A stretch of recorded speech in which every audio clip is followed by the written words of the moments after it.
কোনো এক বনে এক কাঠুরিয়া রোজ কাঠ কাটতে যেত। ভারী গরিব সে।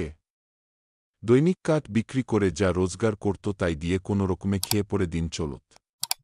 একদিন এক নদীর ধারে সে গেল কাঠ কাটতে। সেখানে গিয়ে একটা গাছে যেই কুড়াল দিয়ে ঘা মেরেছে, অমনি তার হাত ফসকে কুড়ালটা গভীর পানির মধ্যে পড়ে গেল।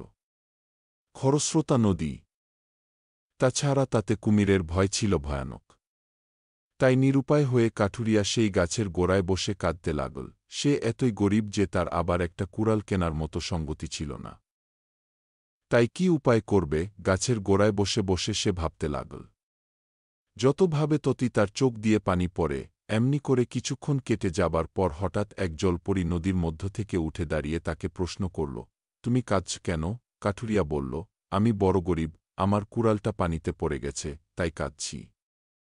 জলপরী বলল, আচ্ছা, তোমার কুড়াল আমি এনে দিচ্ছি, তুমি কেঁদো না। এই বলে তৎক্ষণাৎ নদীতে ডুব দিয়ে একখানা সোনার কুড়াল তুলে এনে জলপরী জিজ্ঞেস করল, এটা কি তোমার? তখন কাঠুরিয়া কোড়ালটি দেখে বলল, না, এটা আমার নয়। জলপরী আবার নদীতে ডুব দিয়ে একটা রূপার কোড়াল নিয়ে এসে আবারও জিজ্ঞেস করল, এটা কি তোমার? এবারও কাঠুরিয়া বিশেষভাবে পরীক্ষা করে বলল, না, এটাও নয়। তখন জলপরী আবার ডুব দিয়ে একটা লোহার কুড়াল এনে তাকে দেখাল।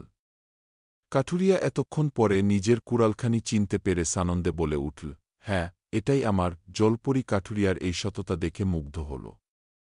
সে তাকে তার নিজের কুড়ালটি তো ফিরিয়ে দিলেই, উপরন্তু সোনার ও রূপার কুড়াল দুটিও উপহার দিয়ে পানির মধ্যে অদৃশ্য হয়ে গেল। এই গল্প থেকে আমরা কি শিখলাম? সততা সবচেয়ে বড় গুণ।